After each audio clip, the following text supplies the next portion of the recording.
What's up, everybody? Welcome back to RBL Weekly. It is week 2 of the 2025 RBL season, presented exclusively by Neft Vodka.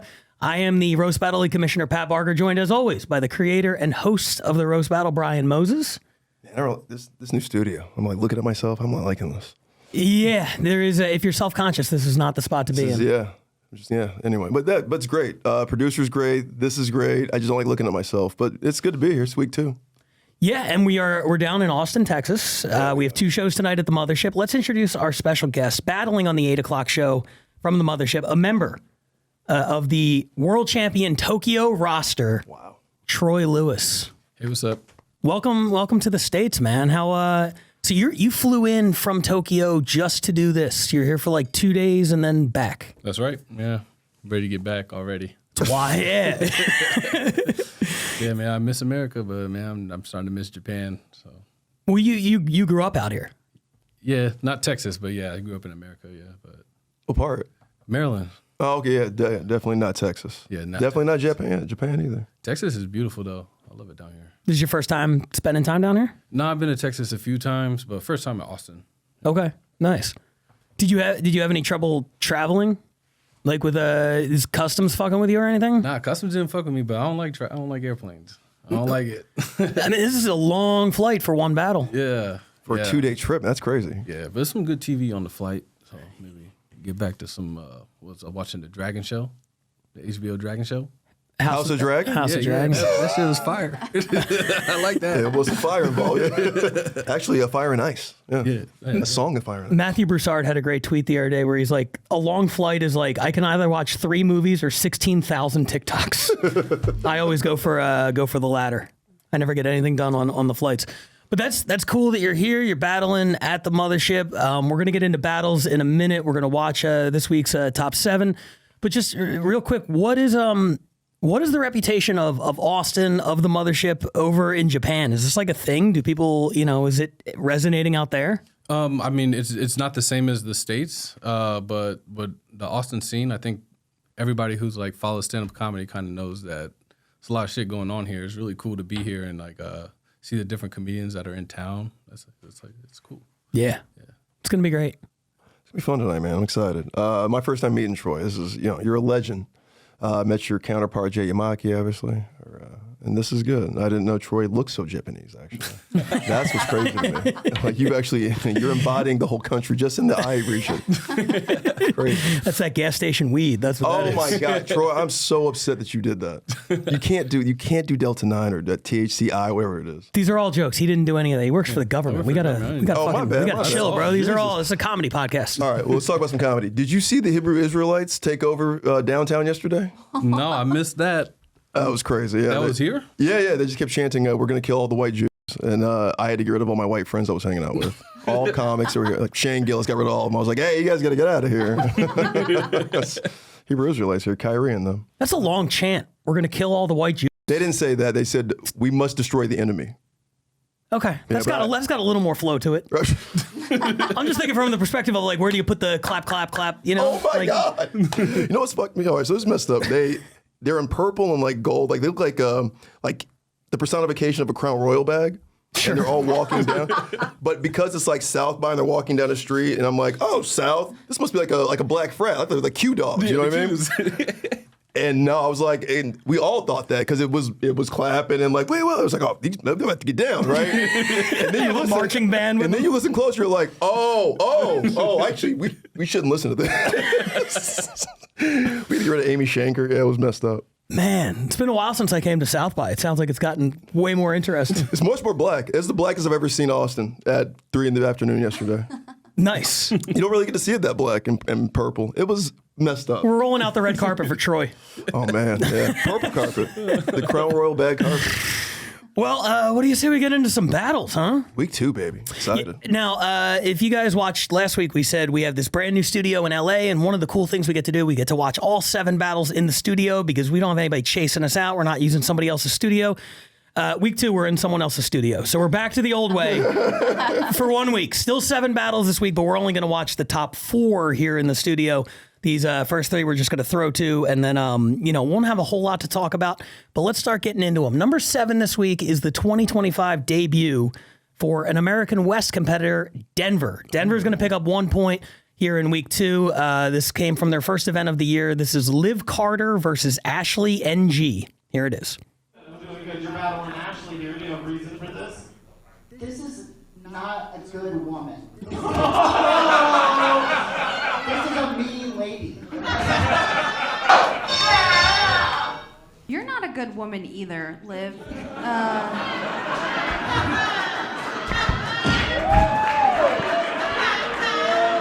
Yes! This unicycle mechanic is Liv.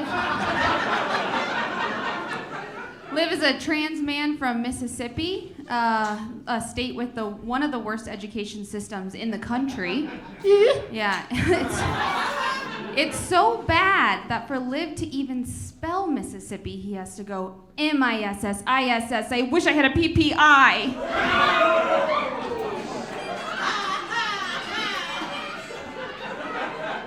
And I still get it wrong every fucking time. Ashley and G. Ashley and G, if you're here, who's calling ICE on Puerto Ricans? Ashley grew up doing pageants, but after having 2 kids, the only title she's in the running for is Miss Incontinental. That's legit. Like, that's actually really true. I had to pee so I didn't piss myself during Adam's set. All right. Give it up for Jeffrey Dahmer, everybody. This crusty wet blanket is Liv. People say that, you start to look like your significant other, which is why Liv looks like his 12-year-old nephew. No, I'm just kidding. All right, Liv is not a he would love to be one, but his mom doesn't let him do sleepovers. Getting a joke thrown at me is the closest thing to validation you get here at Roast Battle. Those are for men. That's a men's joke.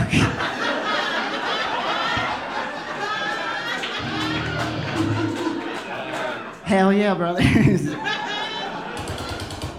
You may notice that Ashley looks a little bit like a celebrity. Ashley looked exactly like Rey from Star Wars if the Force controlled horses. All right, yeah, I might control horses, but you look like if the horse girl took ivermectin. No? Okay, fuck you guys. All right, what do we got? Give it up for Squirt Gun Kelly, everybody. Liv is complicated, right? He loves his cat, hates his pussy.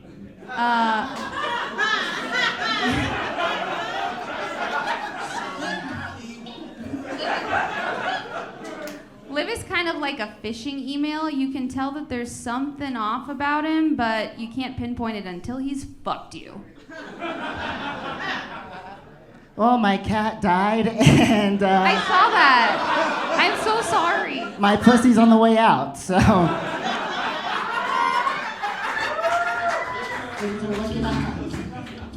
Ashley is a big proponent of home birth, which does carry a higher risk of postpartum depression. I'm afraid her kids are gonna leave this world the same way she brought them in, just thrashing wildly in a bathtub.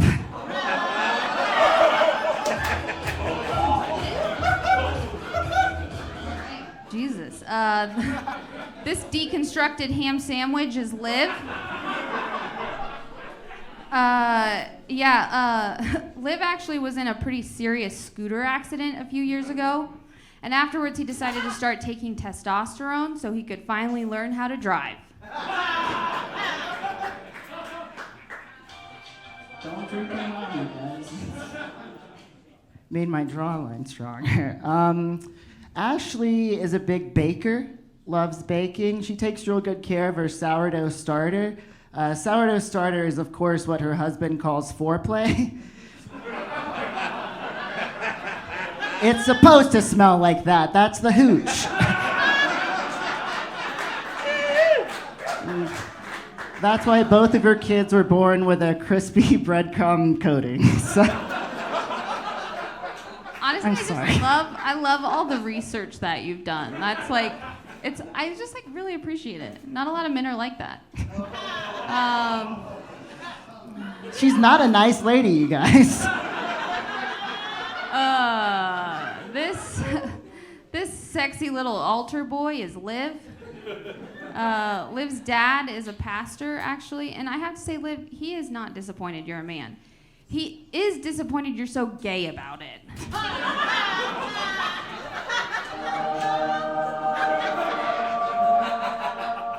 What if I got raptured like right now? Fuck you.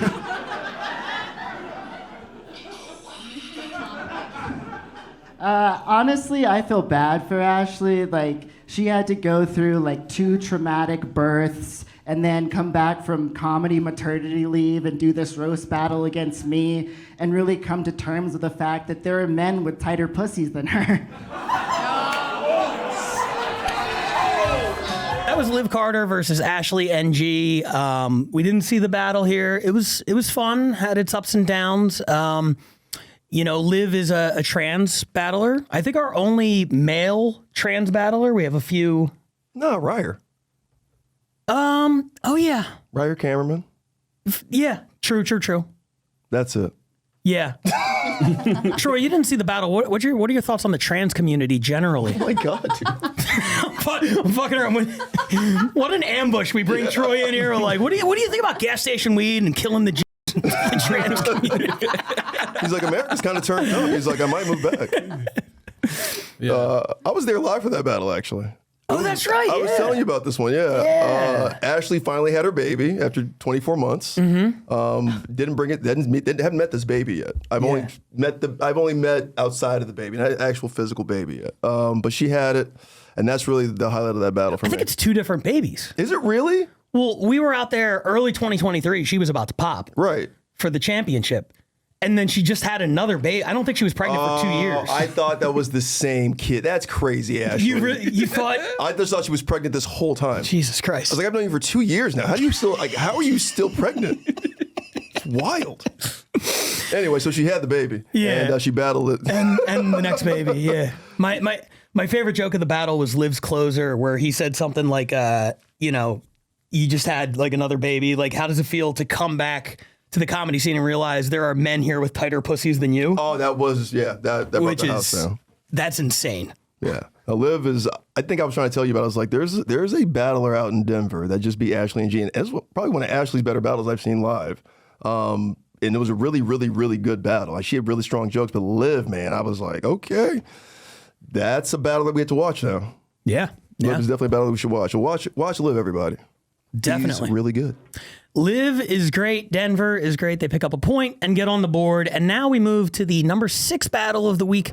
We're going to stay in the American West Division. And, it's always an honor to be on the countdown. It's always good to score points for your city. But this one, I'm going to classify as a disappointment. And you know why. We'll talk about it afterwards. It's the number 6 battle this week. LA versus Barcelona. John Luna versus James Regal. Here it is. I was being honest. All right, ladies and gentlemen, let me introduce my opponent, the Gulp of Mexico. I think John looks a bit like the Hulk if he never smashed. Okay, I fuck. That's crazy.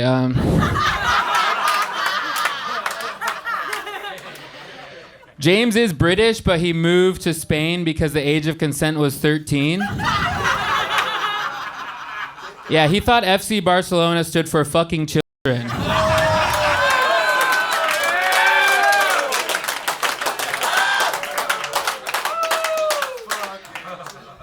There's this tradition in Spain, right? It's called the running of the bulls.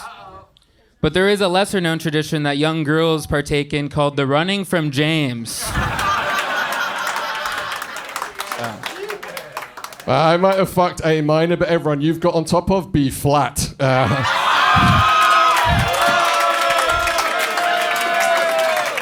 Dude, set it down. I don't know what's fat, or me, or the age gap between you and your ex-girlfriend. All right, let's get off that topic for a second. So John told me he plays Quidditch. First of all, my culture is not your costume. But also, I don't think you play Quidditch at all. I think that's just what your Mexican uncle told you that time he took you out to find a snitch. It's a Harry Potter joke. Thank you. Yeah, give it up for this conquistador.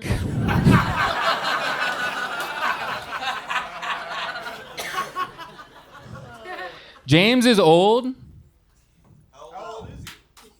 I mean, I know that he's old because we only communicated over email. Dude, didn't your ex teach you how to use Instagram? All right. Thank you. Oh, no. No, Were you still going? No, go ahead. You got it. All right. Okay. All right. Thank you, Slime of the college years. John told me he's kind of bi. He did some gay stuff in college. He doesn't suck a dick. He guac tours on it. I asked John, I said, do you speak any Spanish? And he said, no hablo español, but hablo guys in the bathroom stall.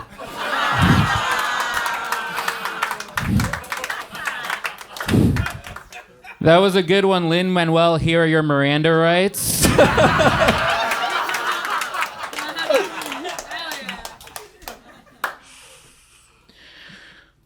Okay, straight back to... In I James, cannot get the rhythm of this battle at all. In James's email, he told me that he has never done anything gay. He kept saying, I've never done anything gay, I've never done anything gay.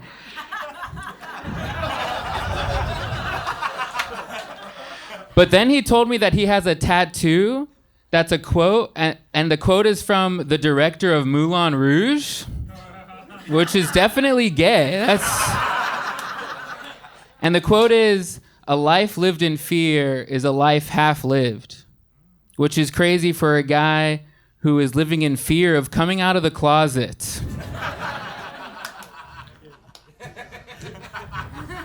Pow gay soul. I don't know.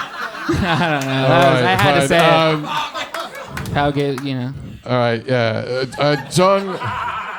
John is Donald Trump's worst nightmare. In Mexican, you can't move. John... Yo, don't talk about my president like that. He is Mexican. He sounds like a valley guy, man. You're so fat, even your vocals are fried. Jesus. Yeah, give it up for Adrian Grody, everyone. James is Jewish. Okay. But don't worry, he is sad about what's going on in Gaza, okay? What makes him the most sad is that there's so many less kids to fuck.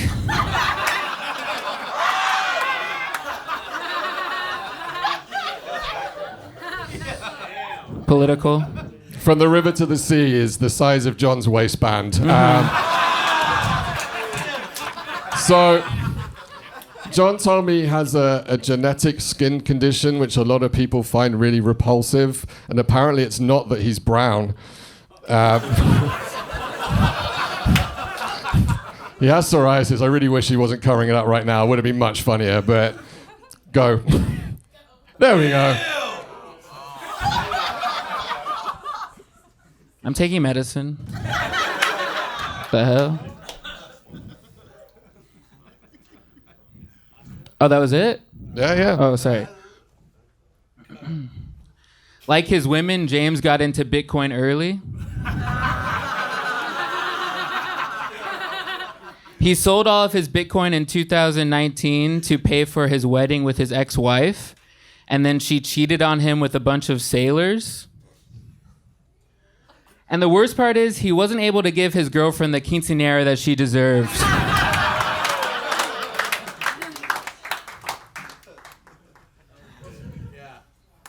Okay, all right.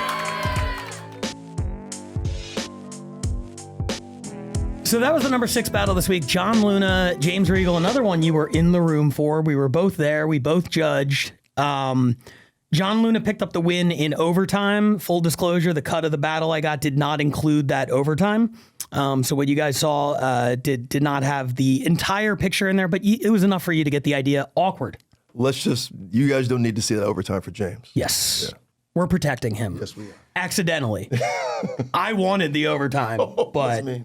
the editor didn't send it to me. But it was just kind of awkward, and I wanted to ask you about this because there was a weird pacing in it. There was no chemistry. You have battled me. You've battled Kim Congdon in Tokyo. You just battled Jack Jones from Sydney. When you battle people who you've never really met before, some people really like that. And then other people really struggle with it in terms of like the chemistry. Like, what has your experience been like? And is there anything you do, because these guys just did not mesh at all? Yeah. It's kind of sucks battling people you don't know because you want to have fun. And in order to have fun, you kind of you have to have like a rapport a little bit. So contacted people before the battle. I know you and I spoke. I spoke with Kim just via text messages, but we got to meet before the battle. And, you know, with Jack, we talked on the phone, but I didn't like meet him. And same with Trey, just texting. But like if you don't feel like you're gonna have fun with somebody, like if you don't know that you can have fun, then you just kind of feel like you're making fun of them, and that's kind of shitty. Because I like to like after I have a battle with somebody, I like to like get a drink with them or something, or like be able to talk and hang out. And if you feel like maybe this person don't want to hang out with you, kind of can fuck up the energy of the battle. Yeah, it comes all across on the camera. Like if you don't like really have a rapport with them, so. I prefer to battle people I know, but if if you're lucky enough, you get to battle people you don't know, right? What's the trick?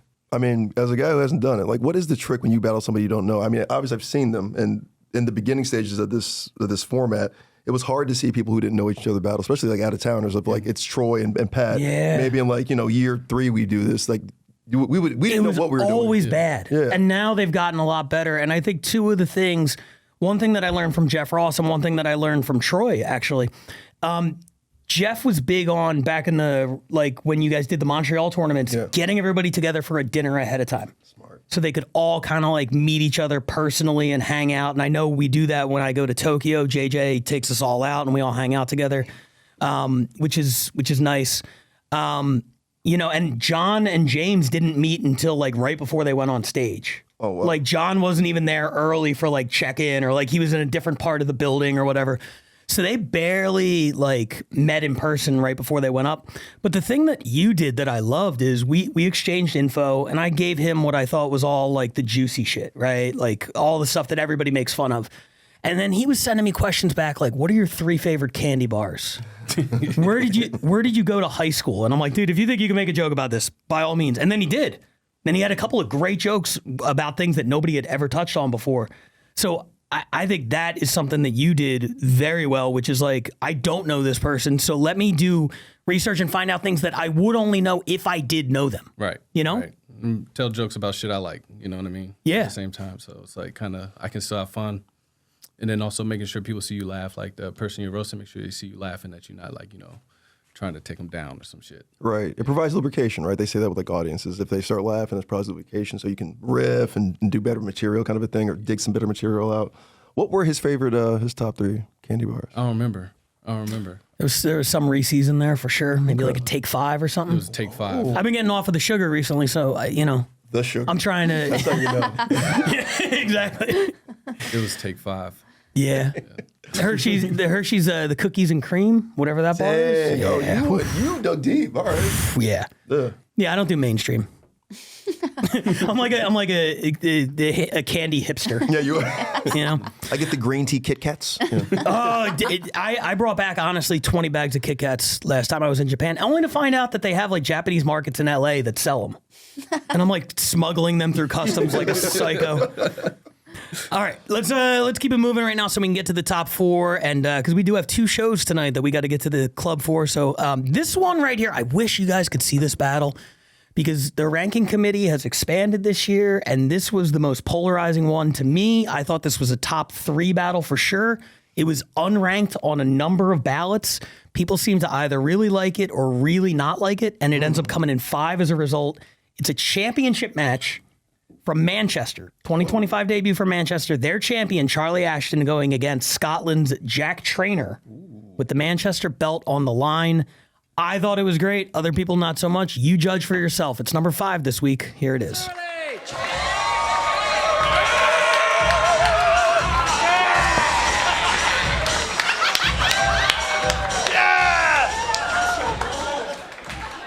I wonder what one's the Scottish one. What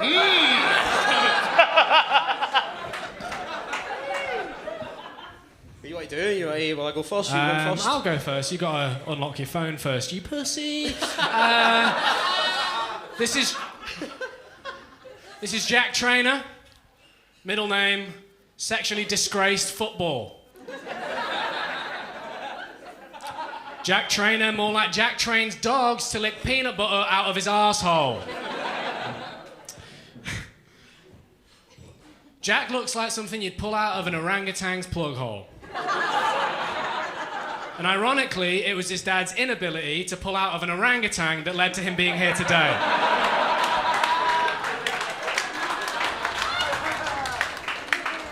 Jack looks like that little cunt out of Dexter's Laboratory. If you don't know, that's a cartoon about a little ginger boy who did experiments in a laboratory. Whereas Jack is a little ginger boy who does sexual experiments on a Labrador.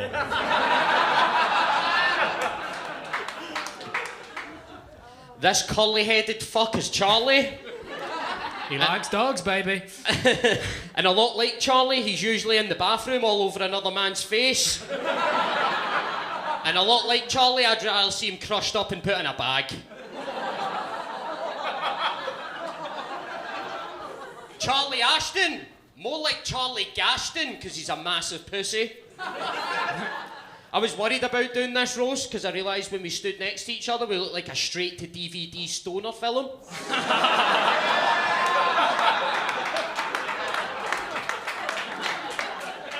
Charlie looks like the cheese string mascot if he was vegan.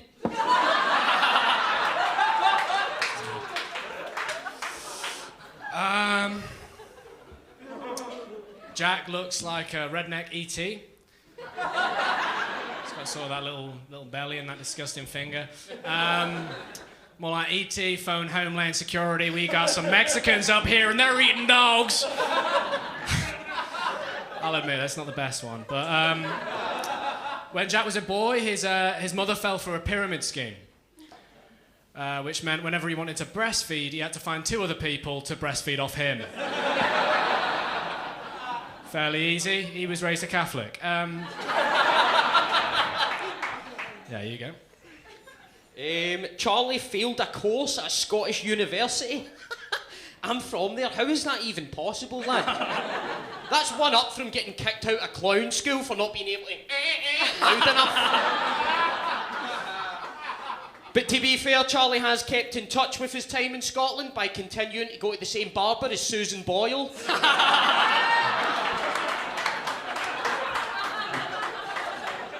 Charlie's dropped out of uni, worked at McDonald's and in a betting shop. I'm not a gambling man, but I'm willing to bet Charlie's mum stopped updating the wider family on his accomplishments.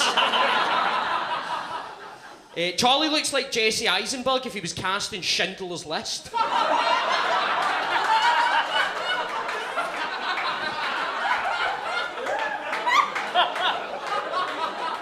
That's slow, man.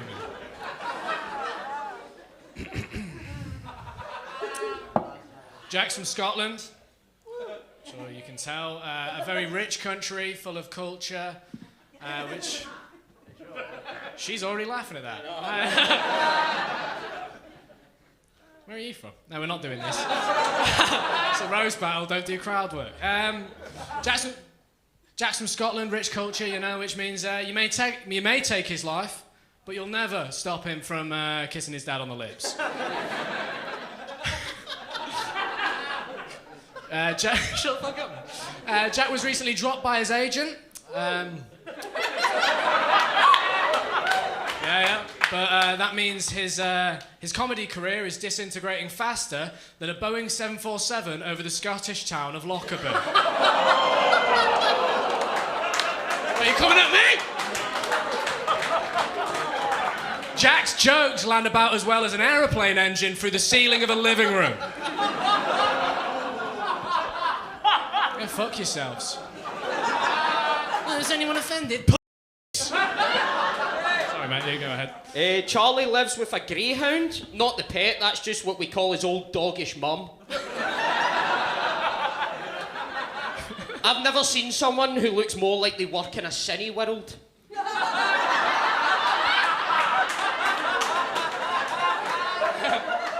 What if instead of getting alcohol for the party in Superbad, Jonah Hill got everyone Ozempic? Seriously though, you look like Jonah Hill if he was in Chernobyl and his character got too close to the reactor.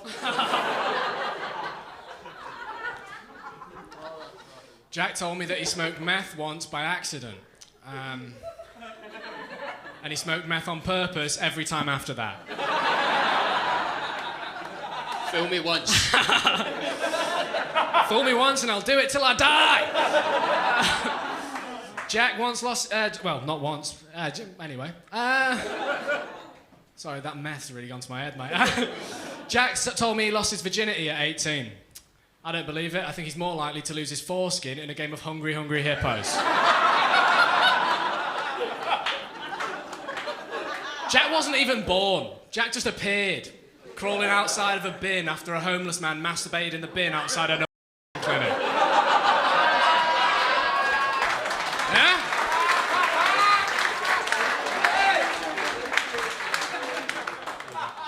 Charlie looks like he times his wanks with a pocket watch. Very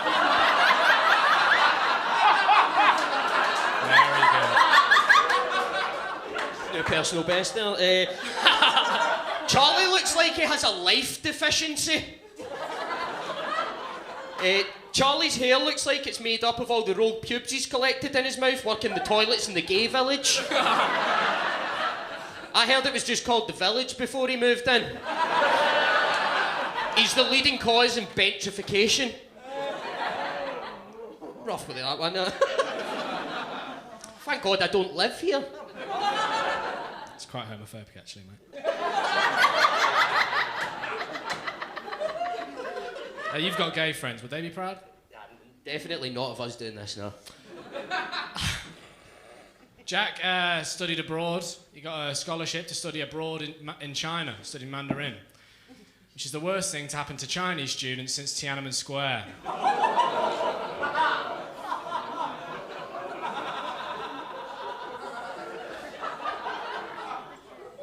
What's wrong with you people? It must be tough, though. Jack, he's got a lot of food phobias, stuff like that. It must be tough, you know, the food in China, it's not easy. But I'm sure he felt right at home, because he himself is a sticky ginger chicken. I'm so glad you like that. I thought that was going to be terrible. Sticky ginger chicken, it's good stuff. Also, he was also right at home because he's been using chopsticks his whole life. He didn't realise that spoons were used for anything other than burning heroin. That's me, thank you very much. I'll get one more. All right, go on, Spunked his load a bit quick there. Charlie looks like he does the big shop in the Warhammer store. Charlie looks like Sideshow Bob studied art and instead of wanting to kill Bart, wanted to fuck him. And the name Ashton means from the ash tree, so I hope that means his middle name has been found lifelessly hanged. Jack Traynor, Charlie Ashton, everybody! So that was the number 5 battle this week: Manchester versus Scotland. Charlie Ashton versus Jack Traynor. We did not watch it here, but there is a trend that I don't want to get ahead of myself on. But the new members of the ranking committee, a lot of them were asking with this battle and with Scotland, what is the official rule? How many jokes are they supposed to do? And is the risk worth the reward? We've all seen Scotland battles that are great, but we've all seen ones where it's like, man, you could have cut this by 70%, Right. and it would have been It's like outstanding. a Judd Apatow film, yeah. That seemed to be the feedback this week. I'm wondering if this is the year that things kind of change a little bit, you know, where people start to, because I think for the most part that's helped Scotland. I wonder if this is the year where people are like, all right, it's too much. Interesting. I don't know. What does the battle community think about it? I mean, yeah. Y'all don't like it. Yeah, behind baseball is like, yeah, it's a lot of jokes. Yeah. It's a lot of jokes, yeah. So it's like you get 3 chances to get a big pop versus having one joke that's kind of boom. It's, especially if the jokes are non sequitur, like they don't really go together. Right. 3 separate jokes is kind of, yeah, it kind of seems like cheating. It's almost like carpet bombing. Yeah, and I think that's the key. Is like, it's one thing if like you try to get a laugh in the setup and then the joke and you have a tag and you get 3 jokes off of the same like premise. That's one thing, but when you just do 7 jokes that are unrelated to each other, it does feel like a lot. Yeah. And save this. Yeah, I really did like Manchester, but Scotland this week, which spoiler is not ranked, that was a tough one to get through. So many jokes, so few of them actually kind of connecting. And I'm wondering, this could be the year things change. Tokyo has evolved a lot like that, though. I remember early Tokyo battles were way longer. Yeah, we used to get shit on. Yeah. You guys used to shit on some long ass jokes. Paige Wesley was the main one behind the scenes. She's like, Tokyo needs to stop doing those long fucking jokes. She was so mad about it. I mean, she was right too, because a lot of the long jokes they weren't sharp, and I think that the kind of response to it was people going one of two ways, either like shortening up jokes and tighten them, or like Jay Yamaki, like, I'm gonna do some long jokes, but I'm gonna fucking make them right hard. though. Yeah. So I respect Jay. I went the other way. I'm like, all right, I'm gonna cut some shit out.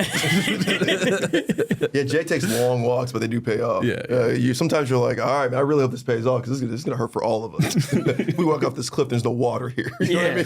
Yeah, there's a lot of trust involved. Right. It is a trust fall, his stand-up, yeah. You hear that, Jay? Anyway. Before we move on, are you gonna beat Jay this year? Are you gonna win the MVP and go to the championship? Man, Jay's a beast, man. I would love to battle him, but I don't want to be the champion, so it'd have to be just for the love of the game. Yeah. Yeah, that championship, people don't, I mean, the world championship, people want because you get to go somewhere cool and do that, but like the local championship, I think a lot of people are like, nah, I'm good. Interesting. It's like being nominated for an Oscar then winning. You're like, I don't want to win because then I'm not going to get booked anymore. Well, it's like you're going to get booked, but you don't get to pick your own opponents. You got to go up against whoever they tell you got to go up against. And then every battle is like the main events. The champion has a lot of pressure. And like people are coming to take your head off. Yeah. Yeah. You're like, fuck it. Let Jay keep it. So so are we doing that now? Is that a thing? People can have double titles? Like if somebody from New York wants to grab the LA title, they can do that? I don't know. Cool. Manchester opened the door for it. Now, Charlie Ashton did win. He retained his title, so it stays in Manchester, so we don't have to deal with the what if. I think it's pretty cool. That's pretty cool. If there's if Ashley and G and her baby want to come here and take Nate Will. Oh, sorry, Tom Goss's title. Tom Goss, yeah. Tom, I'm sorry. Please don't. Please. You do a great job in your new podcast, WRBL. Yeah. You're a hell of a champion already in LA. I love you. Sorry I didn't pick you.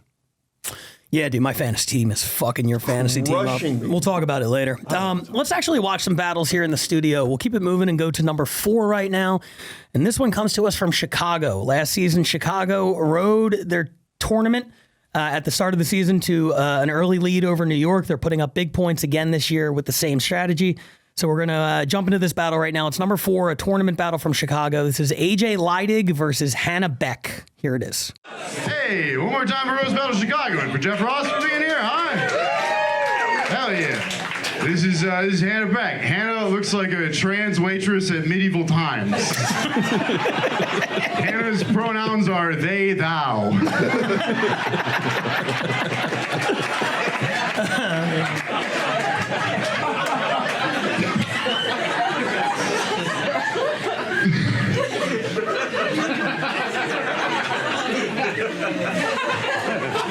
Fuck. AJ is gluten intolerant. He looks like it.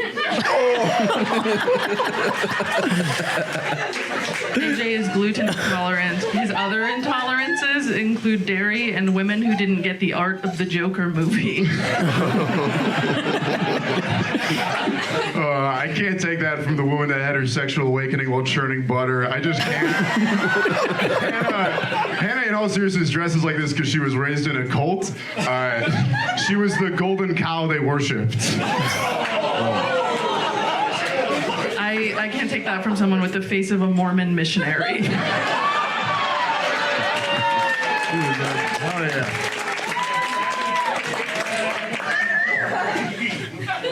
AJ looks like he rehearses dapping people up in the mirror before. Okay, job with a. Hannah looks like her vibrator is just a rock. And I feel like every time you masturbate, you discover fire.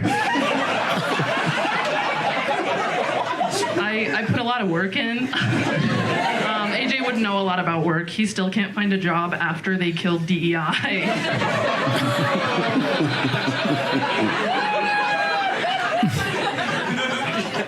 The last time Hannah was on a stage, she made one of her students eat an entire chocolate cake.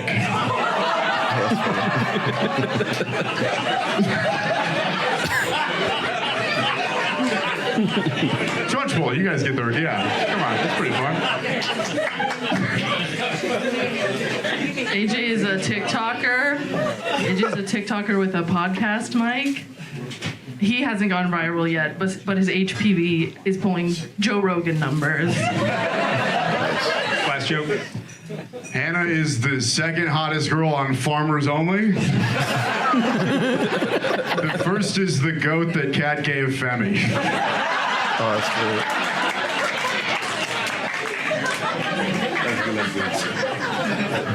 AJ keeps tampons in his apartment, which seems really sweet until you realize that he soaked them in Everclear.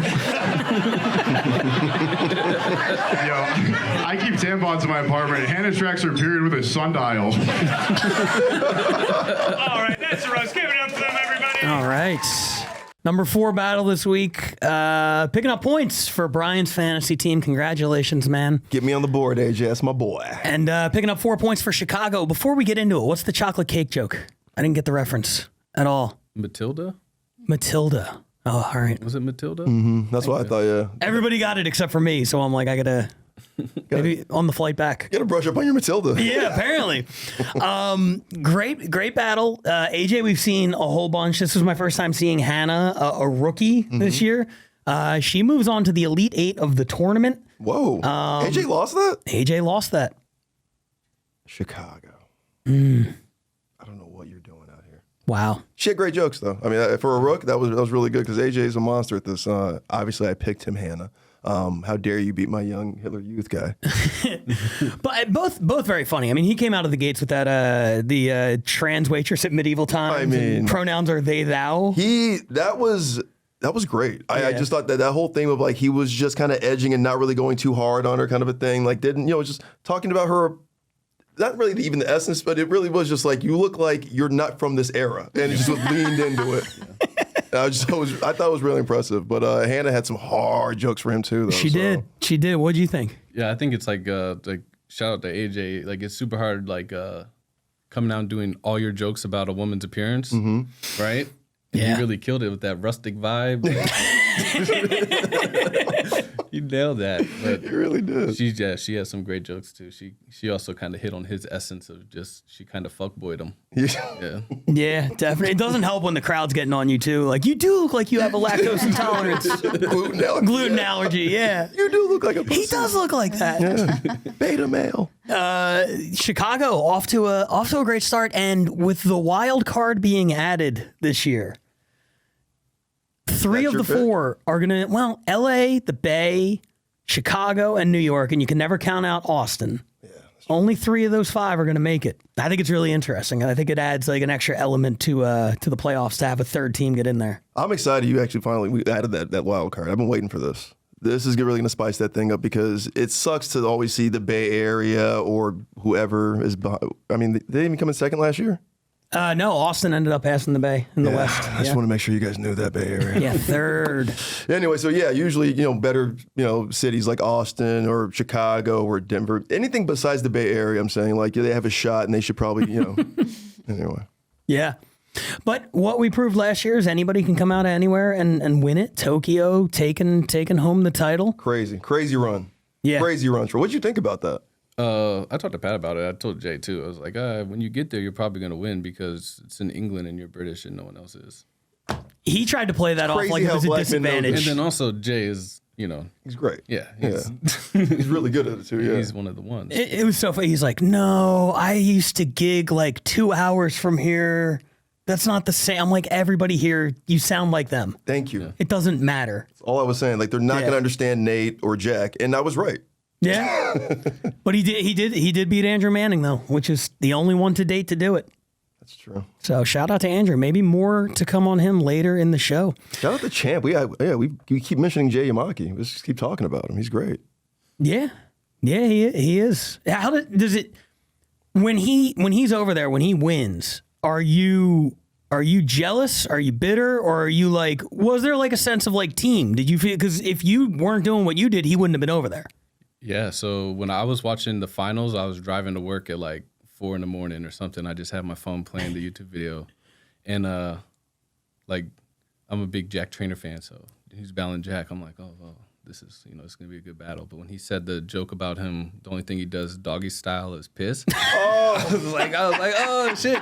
I was like, Jay's going to win. And I was like, yeah. I was worried about the first battle because I know like in London they hate Americans.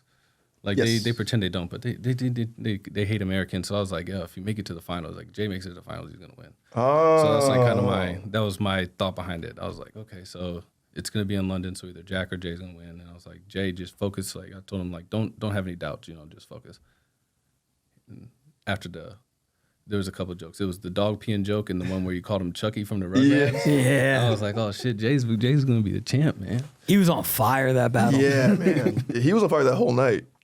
Dude, I'm also so oblivious. Like, the way he was like, they hate Americans, and you were like, yeah. And I'm over here like, man, I thought everybody out there they were nice to me. I thought everybody liked me. That's the Brits. Oh, they were faking? No, they're just like, they're polite just by, like Canadians. Oh, okay. They hate us too, but they're not, you're not going to know. True. Yeah. I'll take that. Be nice to my face. Be mean behind my back. That works for me. Let's move on to the number 3 battle this week. And this features another RBL rookie, not a rookie to performing. This is from the Bay Area. This is God damn it. Adult film star Alexis Fox. What? Going up against last season's Bay Area MVP Dakota Fry. Here it is. The fucking legend Alexis Fox. Come on. Yeah, Alexis Fox, because Alexis' horse was taken. No, I love Alexis. Alexis is like a live action Jessica Rabbit. Except she's got pubic lice, so I call her more of a live-action Bugs Bunny. She just had like, what's up, cock? Cute.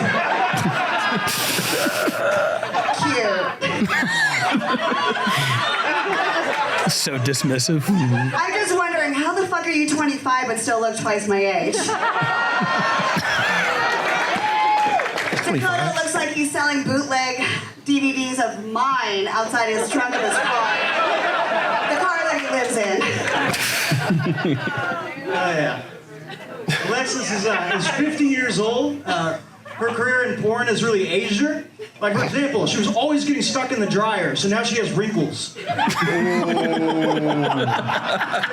was so addicted to fucking her stepsons that she had to join a 12-step son program. I may have gotten stuck in washers and dryers, but I haven't gotten stuck in an oven yet. God damn. I might be the Jew up here. But she also gets fucked in the gas chamber.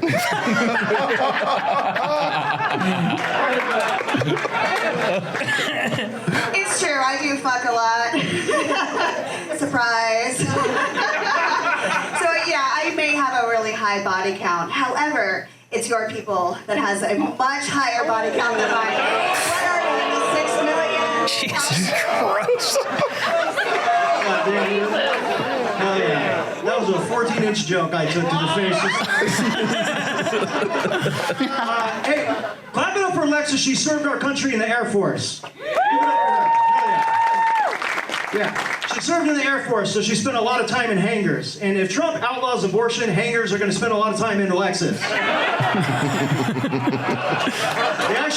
let her quit the Air Force when her dad died so she can start up her porn career to take care of her family. So that was the last time her discharge was ever honorable.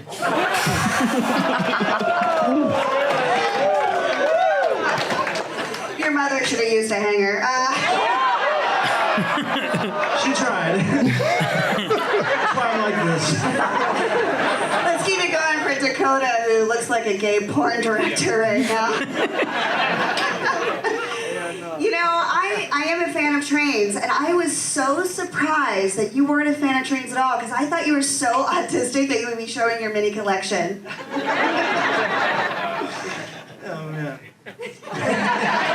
All right. Well, Alexis has sucked off so many black guys. How many black guys? Alexis has sucked off so many black guys that she no longer drools. She dribbles.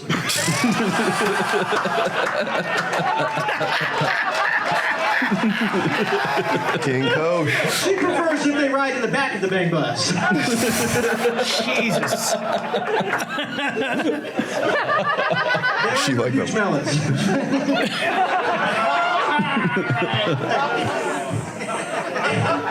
In preparing for this, I heard you lost a lot of weight. I guess that was just your fancy way of saying that your wife walked out on you. But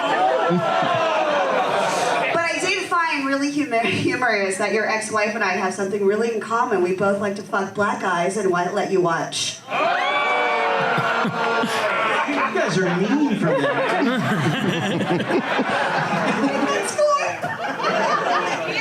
All right.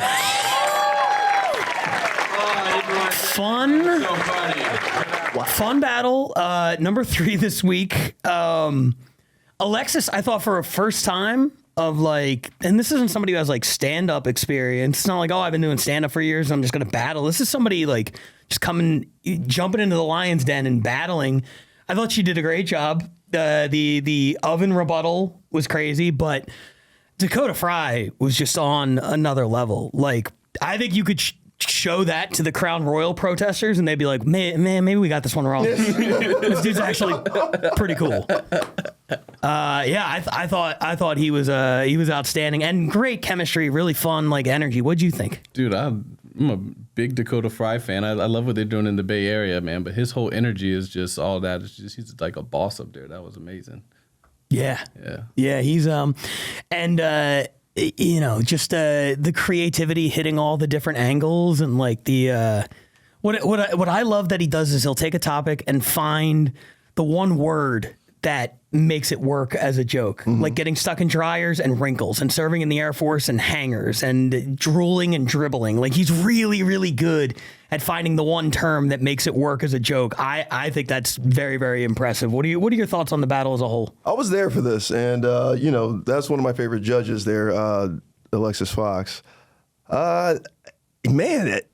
Josh told me this was a really good battle when he watched it back, and I was in that room, and there were better battles that night, and I thought this was probably on like the lower end of like the card. The card was crazy, by the way, and that battle popped. But I think playing it back, I didn't know he was nailing her like that because it felt closer in the room, honestly.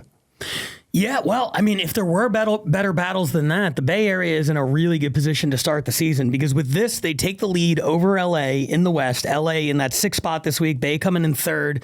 The Bay is now leading the West Division, and you say there's better battles than that still to come.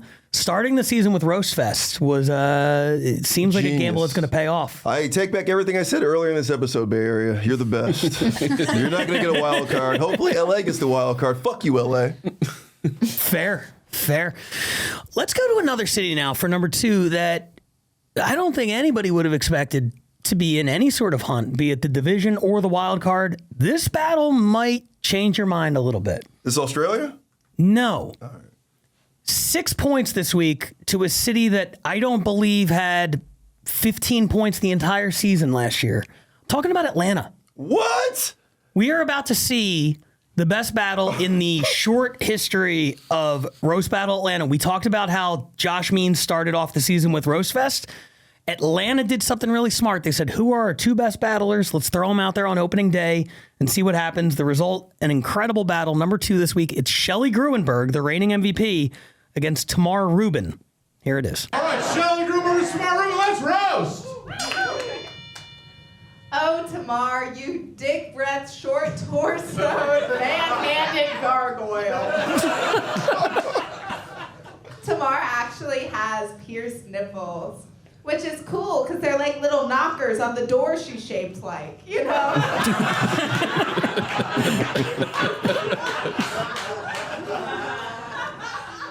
First of all, before I start, I just want everyone to keep Shelley in their thoughts and prayers, because she's actually recovering from a stroke.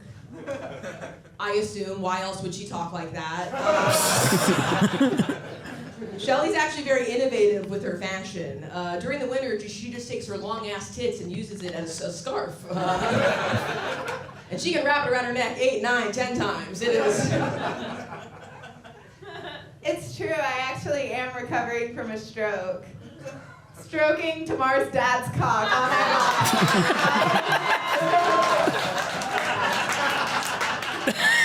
He doesn't like little boys, so.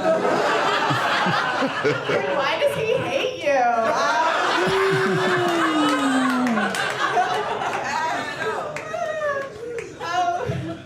Tamar, Tamar's hair actually looks like an outdoor broom.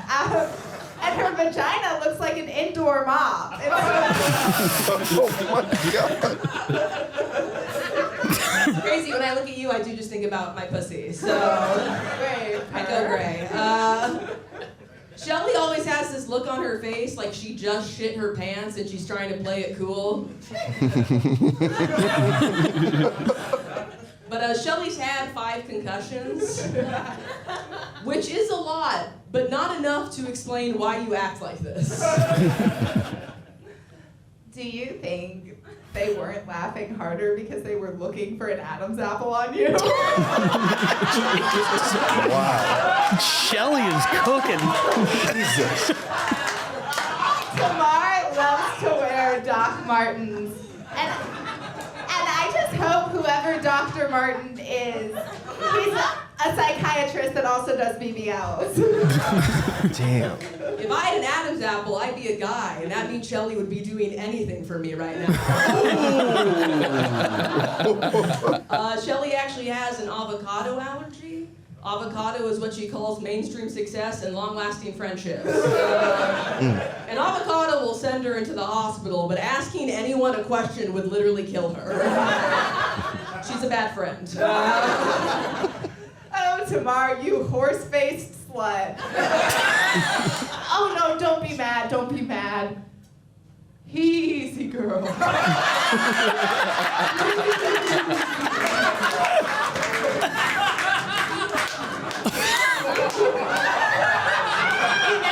It's funny.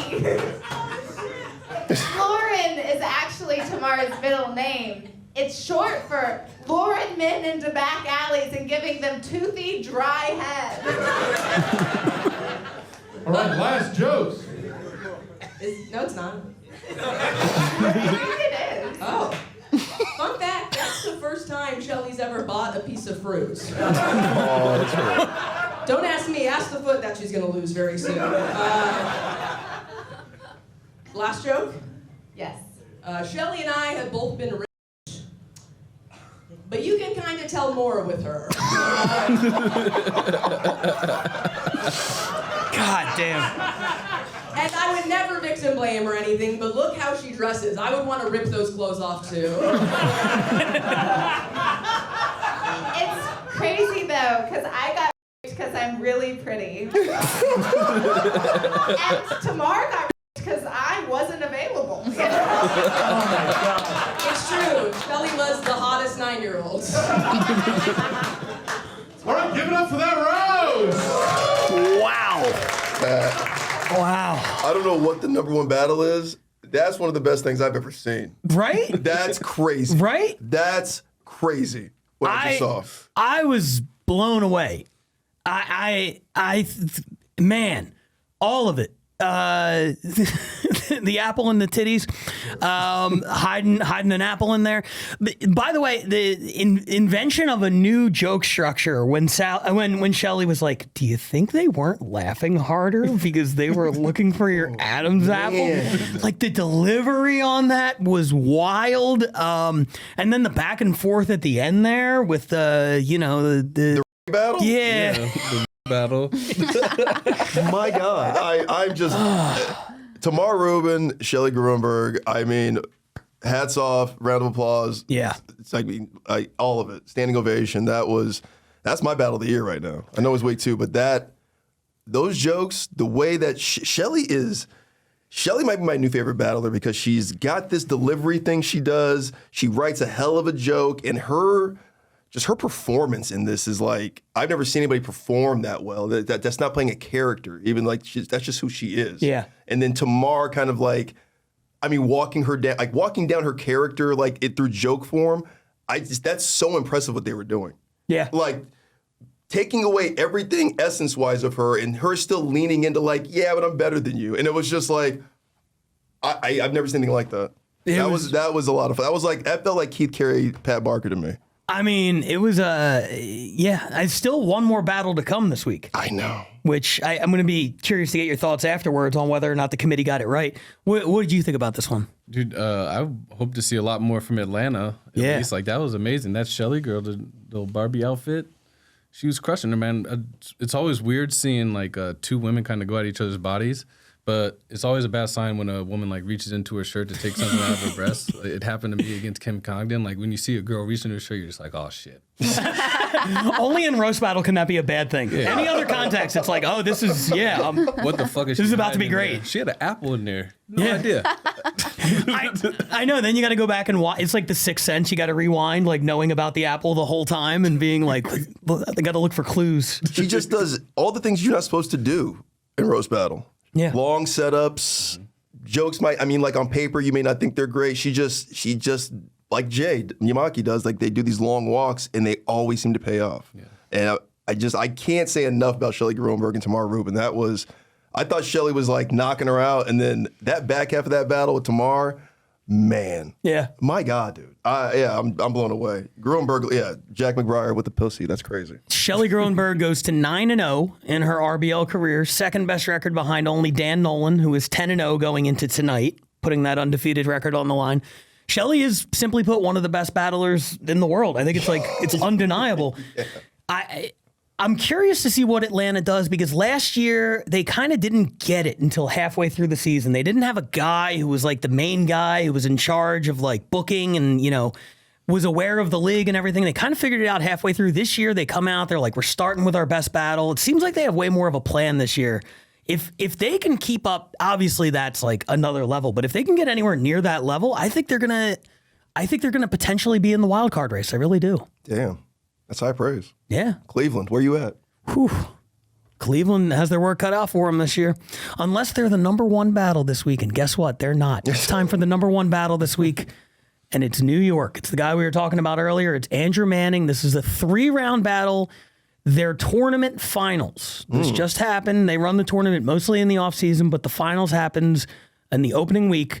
Andrew Manning, who prepared for this tournament in the middle of doing the World Championships. He had his first round battle for this. Then he flew out to London, had 2 battles, then came back, continued in the tournament, ends up making it all the way to the finals. 3-round battle against Joshua Lampley. It's the number one battle this week. Here it is.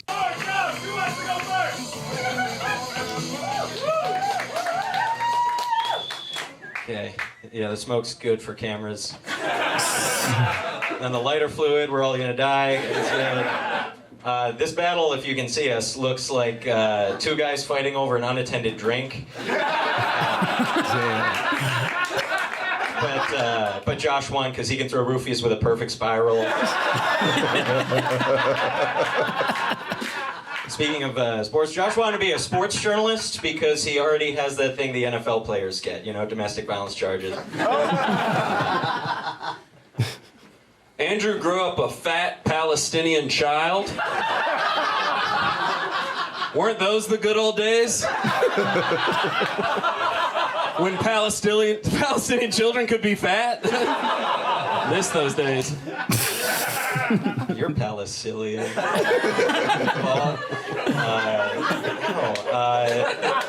Josh is very strong from years of pulling on push doors. Come on, Drew. He's especially jacked for how stupid he is.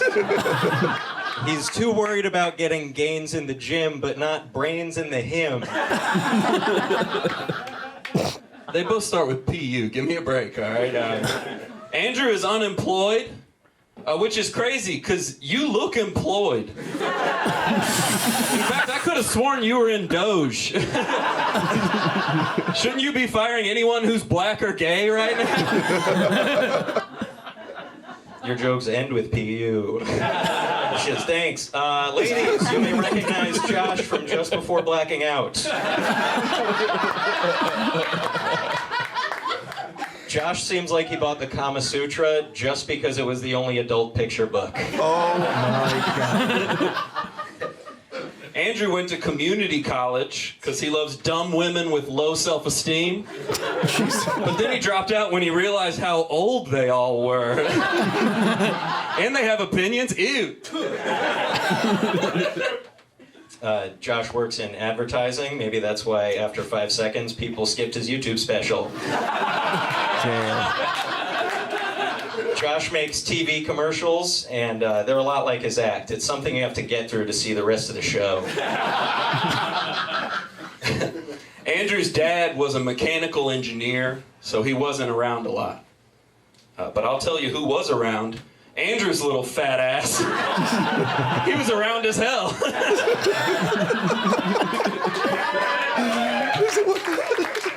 one, look great.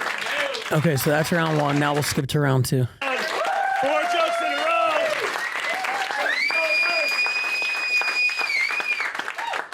All right, y'all. Andrew told me back in the day he used to smoke, vape, and use Zen.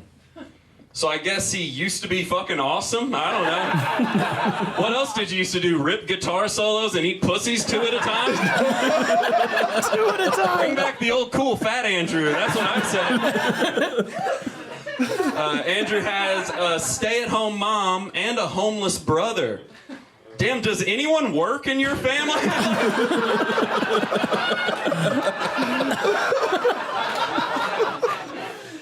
You may recognize Andrew from pulling his pants all the way down at the urinal.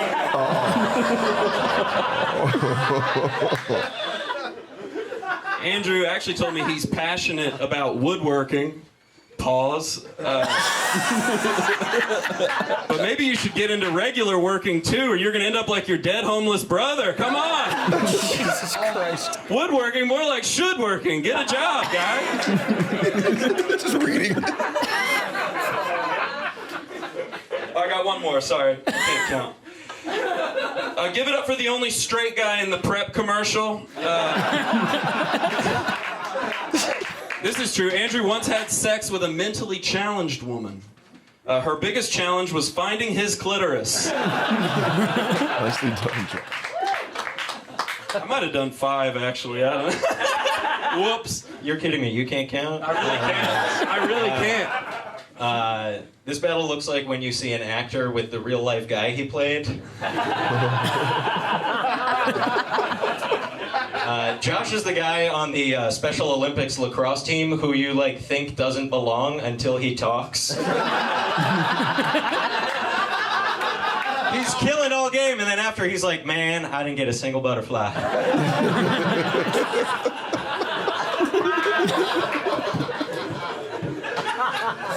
Oh, that's a great joke. Josh was an altar boy and also had to have surgery to fix his butthole. Coincidence? I think balloon not. The surgery went well. Since he was raised Catholic, it wasn't the first time a man in a gown tore that ass up. Guys, if you haven't seen Josh's special, and I know you haven't, you'd know that 2 of his cousins are currently fucking. His family doesn't know. It's a well-kept secret because Josh brings it up towards the end of his special.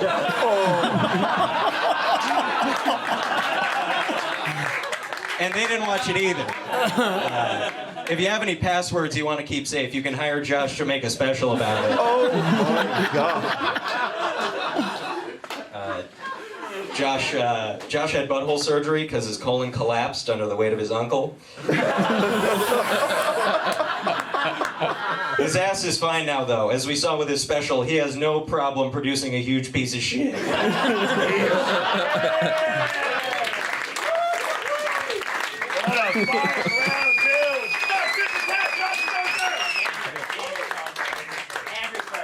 Andrew, yeah, we figured it out. So, as we've seen, Josh is very hot, but also very D-U-M-B.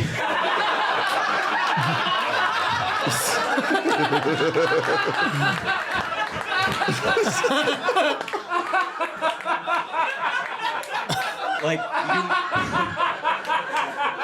he definitely holds a fork with his whole fist like a toddler. That's good biscotti. I already said my first joke for this round last round. Do you guys remember how funny that was? Here's one I just thought of. Andrew is G-A-Y. Told you I could spell. This is very impressive. This is actually the longest Josh has gone without saying, I got that dog in me.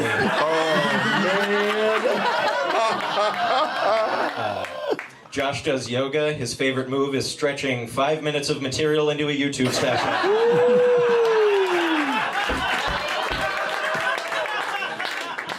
Unfortunately, the special didn't go viral, but it did make a lot of people feel sick. Remember when Andrew's voice cracked earlier? Make some noise for the girls' basketball coach who doesn't have a daughter on the team. Like everybody on YouTube, I'm going to get away from Josh's special for a second. I want to keep in mind, Josh literally has incest in his family right now. I don't want that to leave your mind. But it's crazy because the real incest baby in the family is Josh's YouTube special. It came out too early, it's not put together right, nobody wants to watch it for him. All right, is it just me, guys, or does Andrew look like a bike cop? He looks like the bike cop who kicked his homeless brother out of that park one time. Josh is hot, but from Tennessee, so he's kind of like the hills have queer eyes. Josh's incest cousins actually loved his special. Partly because they're inbred retards, but mainly because it replaced them as the worst thing his family's ever done. Guys, I don't think it's fair that I have to face Andrew here at Grove 34, because he literally lives upstairs. This is home field advantage for him. That's like if Andrew had to roast me where I live, his fat Palestinian mom's pussy. That's all we got. Wow. All right, so did they get it right? Yes. Okay. The committee got it right. I still think that Tamar and Shelley had the best battle of the year, but that was a championship 3-rounder. So you just get more jokes per volume, so obviously it's going to be better. And Andrew was a monster in that. Yeah. Josh, though, I'll say this and I'll let you guys have it, but man, he's come so far along. He's very funny. He looks like Johnny Manziel now. I don't know what that's about, and has the personality of Klay Thompson. It's insane how sports he is. He can't even get away with it if he tried. But man, I'm always impressed with Josh when he comes around. I love seeing him when he makes the podcast. He's an everyman in this thing, and he's a formidable opponent. And going against the mad scientist that is Andrew Manning, and the things that Andrew, he had a theme in every round. That last round was obviously leaning into his special, and the big bow at the end, which is talking about his he talked about incest. It was just that was a demolition. Yeah, first of all, Lampley beat John Ajota in the semifinals to make the tournament finals. He is now, I believe, 9-3 across 3 seasons of RBL. He's really, really, really good. Yeah. This was the best I've ever seen Andrew Manning. Oh, damn. The best Andrew, because I think the knock on him for a long time was like, yeah, he wins, but like the battles aren't necessarily the most. He's not fun like a Jack Traynor, even a Jota, right? A Jota or somebody like that. Whereas this was everything, man. He was killing. He was not only like winning the battle. He was performing and writing on like a whole other level. It was easily the best I've ever seen. Have you seen either of these guys before? If not, what was your take? And if so, what do you like about him? I've seen Andrew a bunch. Of course, I saw him in the finals, the World Finals. Oh, sure. We literally just talked about that gas station weed, guys. No, go ahead. He's amazing. I like what you said. It looked like he was having a lot of fun in that battle. I love Josh's second round, Josh Lampley, right? Yeah. His second round was so funny. The homeless jokes and that get a fucking job shit. Yeah. That's funny. It's the whole time I'm looking, like he said it earlier, Andrew looks like he has a job and Josh looks like he just chills on the couch, right? But it's the other way around. Yeah. It's just funny. That was one of the best simple lines, like, you look employed. Oh, man, that was, yes. Like, of all the things to turn on somebody, like, you look employed is crazy. And then like woodworking, more like should working. Am I right? Am I? Yeah. Like the guy who's unemployed and went to community college is shitting on you for being dumb. I mean, that was so it felt like that. It was just like, you're unemployed? You look employed. I mean, I would have like, this guy wins the battle. There's nobody funnier than that. Yeah. I mean, he's got a personality that lets him get away with like the jokes like that I think a lot of people would struggle to get away with. He's our McConaughey. Yeah. He also, because this is a theme within the ranking committee, within the comment section, having phones, having notes, all of that kind of stuff, reading off of the thing. In a battle like this where there's so many jokes, I'm fine with it. I don't think it took away from it. In Josh's case, I think it actually added to it. Yeah. In a lot of ways. Because it proves you can read. Like, oh shit, Josh is literate. Unless there's just pictures on the cards. Dude, the Kama Sutra joke. Oh my God. The off the top rebuttal of DUMB and then GAY because he was out of jokes. Oh my. Man, so good. Yeah, and this was pretty much the consensus number one. I think there were 14 ballots, and this was first on like 11 of them. There was one. Really? Yeah, there was one that had this like fifth and said that the Bay Area was the clear number one. Wow. Yeah. So well, that guy's also a big Alexis Fox fan. Yeah, got to be. Or Dakota Fry. Who knows? Right. Big tits on both of them. But no, to me, this was, and look, Shelley and Tamar was great too. It's just really hard when you have two really, really good battles and one of them is 3 rounds and one of them is 1. Right. The one that's 3 rounds and has that many jokes is almost always going to have an edge. Correct. But as I alluded to with like Scotland earlier, if the jokes aren't hitting, a battle of that length is a disaster. Hurts. Yeah. Yeah, but that was so much fun. And, I love Josh's joke in the second round where he said, like, Andrew used to smoke, do Zen, and what was the other one or something like that? Vape or whatever. Yeah. So Andrew's just cool as fuck. He's just fucking awesome. Yeah. This guy used to rip guitar solos and eat pussies two at a time. He said eat pussies 2 at a time. Bring back the fat Andrew. Amazing. Would you battle Andrew? Yeah. If he came out to Tokyo? Yeah, I'm pretty cool with battling anybody. I just want to have fun. Yeah. Who would be your dream opponent? Ooh, that's hard. Because Roastfest is Roastfest 3, running it back September 12th through the 14th. Yeah. Who's coming out? Yeah, who's coming out? Come to Tokyo. Yeah, I'll battle anybody. Really, I don't really have a dream. I just I like watching battles. Like last night with James, we just put on YouTube on the TV and just watch battles. Really? Yeah, it's cool. Just prepping. Yeah, well, picking out favorite jokes. Like, I'm become a big fan of roast battle. So knowing the other people who do it and knowing their jokes, I heard watching the people who are performing tonight that I'm not battling. Nice. You're just a fan of the sport. Yeah, listening to some of my favorite jokes. I don't want to say it right now. I'll tell you guys after. But one joke I've been thinking about all day. But yeah, I mean, I would love to battle anybody from New York. They're so good. It's like everybody who makes a podcast from New York. Obviously, I've seen it. It's like they're all amazing. Yeah. Malia Simon. Oh my God, yeah. She's so funny. Yeah, if we got Malia, Joda out there in Tokyo. Joe. I mean, there's Josh, his love girlfriend to battle Arena. Yeah. It'd be like a therapy session. She'd tell me exactly who I am. So what is Joda? Yeah. You would peel the layers off of you. Yeah. Well, before we get out of here, let's take a look at the standings. As you can see right there on the board, the Bay Area taking the lead in the U.S. West Division with 11 points, ahead of L.A. with 9. In the East, it's Chicago with a 12-9 lead over, New York with a 12-9 lead over Chicago, with Atlanta in third place with 6. And then that wild card race, right now Chicago and L.A. are tied for that wild card spot.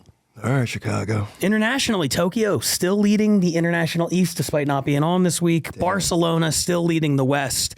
And then the wild card, Manchester, with the 3 points they picked up today. All fun cities. Yeah, absolutely. Predictions for this year. You guys going to run it back and win the East? Oh, man, I hope that we make a good run. It's going to be hard. It's just with the pool of people we have in the city. But we have a lot of people who come and visit Tokyo. So, yeah, like my first home battle wasn't against anybody in Tokyo. I'm battling for somebody from Tokyo next month, but Jay's first 2 battles are both visitors. We're just trying to get people up for battle. But yeah, did you see who he's battling in April? Who? Elise Golgowski. What? Yeah, she's going to be out in Tokyo. Nice. All right, bring it out. Bring it on. I I haven't seen Elise in so long. I know. She only battles internationally now? I tried booking her for LA, and she was like, I'm taking a break. Next thing you know, she's battling the world champion in Tokyo. I'm like, oh, okay. That's how breaks work now. Understood. Okay. And then, we'll talk about the fantasy league real quick. Moses, you picked up some points today. You're up to 12. Right. Very exciting. Jay Light at 20, and me at, what's that, 57. Oh, my God. God, good start to the season for the commish. I wish there were actual money on the line for this. I do too now. I desperately need it. Troy Lewis, thank you for joining us, man. Good luck in your battle tonight. Where can people follow you? You follow me on Instagram at Ranch on Everything. That's thing with an A. Is it? Hell yeah. I love it. Anything else you want to add? RoastBattleLeague.com. Go buy some merch. Go buy some tickets. Come see us. Huge show tonight. Yeah, 2 huge shows tonight. And sign up for the Patreon. We're doing a lot of cool stuff on the Patreon. That secondary league, the WRBL. WRBL Weekly drops exclusively on the Patreon every week. And you get to check out a lot of cool battles that you will not see anywhere else. Memberships start at $5 a month. That's patreon.com/RBL Battles. Until then, we'll see you guys next week.